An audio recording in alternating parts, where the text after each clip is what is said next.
নমস্কার, ডক্টর রূপস চ্যানেলে আপনাদের সবাইকে স্বাগত।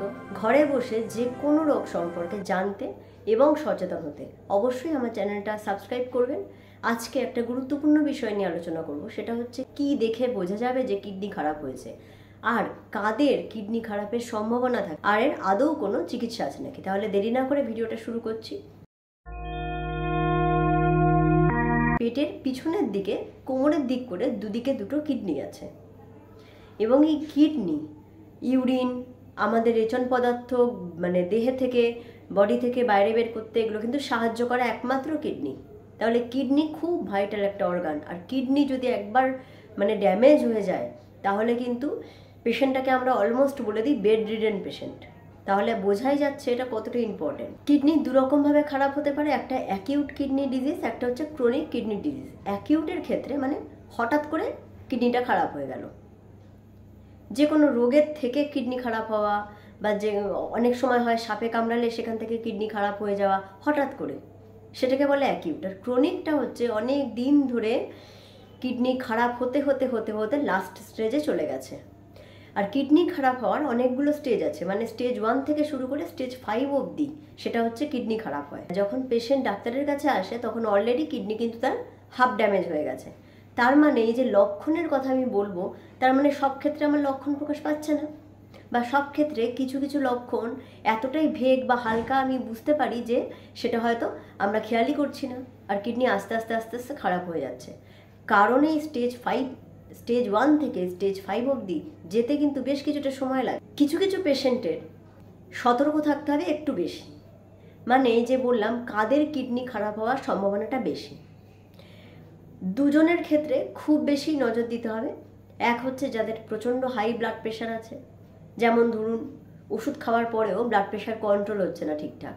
আর একটা হচ্ছে সুগার রোগীরা।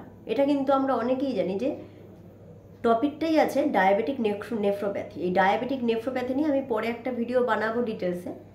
এখন বলি এই যে ডায়াবেটিস রোগী যারা, যাদের সুগার কন্ট্রোল হচ্ছে না, তাদের কিডনি খারাপ হওয়ার সম্ভাবনা অতিরিক্ত বেশি থাকে। ডায়াবেটিস এবং প্রেশার, এই দু ধরনের রোগীকে খুব সাবধানতা নিয়ে চলতে হবে এবং সতর্ক থাকতে হবে। তাই আমি বারবার বলি যে প্রেশার এবং সুগার যাদের বেশি আছে তাদের অবশ্যই কিডনি টেস্টটা করে নেওয়া দরকার, যে কিডনিটা ভালো আছে নাকি সেটা কিন্তু দেখে নেওয়াটা দরকার। আর কিছু ক্ষেত্রে বলবো প্রচণ্ড অ্যালকোহল ইনটেক করে, তাদের কিডনি ড্যামেজ হওয়ার সম্ভাবনা আছে, তাদের লিভার ড্যামেজ হওয়ার সম্ভাবনা রয়েছে। যারা প্রচুর বেশি বেশি পেইন কিলার খেয়েছে তাদের ক্ষেত্রেও কিডনি ড্যামেজ হওয়ার সম্ভাবনা থাকে। আমি বলবো লক্ষণ কি। প্রথম কথা, কিডনি ড্যামেজ হলে বা কিডনিতে সামান্য যদি সমস্যা ধরা পড়ে তাহলে খুব বেশি লক্ষণ কিন্তু আমি বুঝতে পারবো না। দুর্বলতা, খিদে না হওয়া, খিদে খেতে ইচ্ছা না করা, খিদে পাবেই না, পা ফুলে যাওয়া, সেটা একটা পাও হতে পারে, দুটো পাও হতে পারে।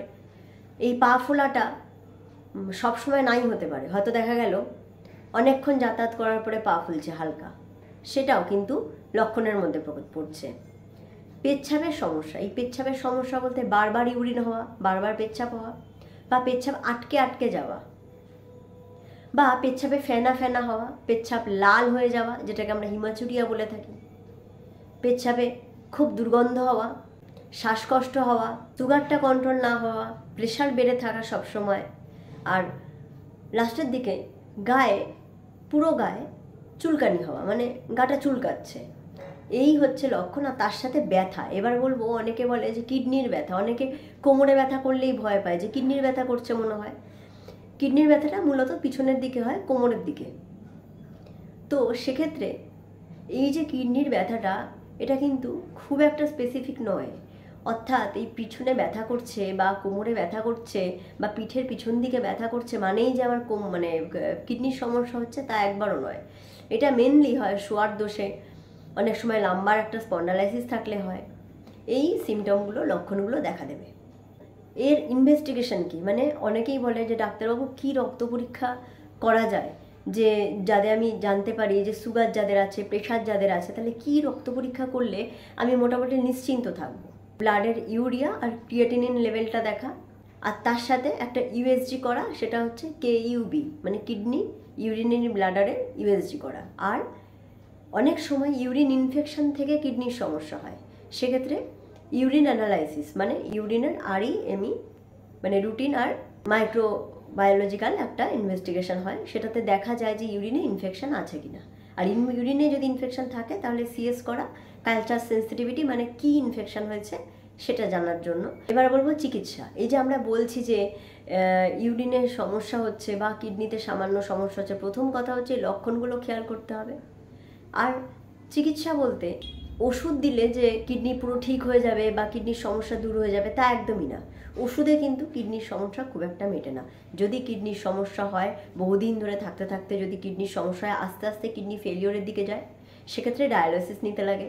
যদি ক্রিয়েটিনিন বারবার বেশি আসে তাহলে সেক্ষেত্রে ডায়ালিসিস করা হয়ে থাকে। এবং এই ডায়ালিসিস সেটা কিন্তু একটা মেশিনের দ্বারা হয়, সেটা হসপিটাল প্রসিডিওর, সেটা বাড়িতে বসে হয় না, হসপিটাল প্রসিডিওর সেটা। সেক্ষেত্রে একবার ডায়ালিসিস নিলে হয় না, বারবার ডায়ালিসিস নিতে হয়। সেক্ষেত্রে আমাদের কিডনিটা একটু সুস্থ থাকে। আর তার সাথে কিছু সাপোর্টিভ সাপ্লিমেন্ট যেটাকে বলা হয় সেগুলো দেওয়া হয়। তার মধ্যে ভিটামিন ডি আছে, ইউরিক অ্যাসিডের ওষুধ আছে, ক্যালসিয়াম রয়েছে, তাছাড়া প্রেশারটাকে পুরোপুরি কন্ট্রোল করার কিছু ওষুধ আছে, সুগারটাকে পুরোপুরি ঠিকঠাকভাবে কন্ট্রোল করার সেই ওষুধগুলো দিতে হয়। এই সাপ্লিমেন্ট বলা যেতে পারে, কিন্তু এক্স্যাক্টলি কোনো ওষুধ কিডনিকে পুরো ঠিক করার কিন্তু নেই। আমাদেরকে জানা যে কিডনি ঠিক আছে নাকি।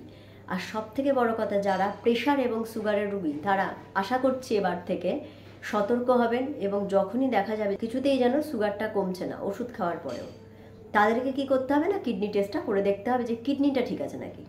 তাহলে আশা করছি আজকের ভিডিওটা যথেষ্ট হেল্পফুল ছিল। অন্য ভিডিও নিয়ে আবার দেখা হবে। ধন্যবাদ।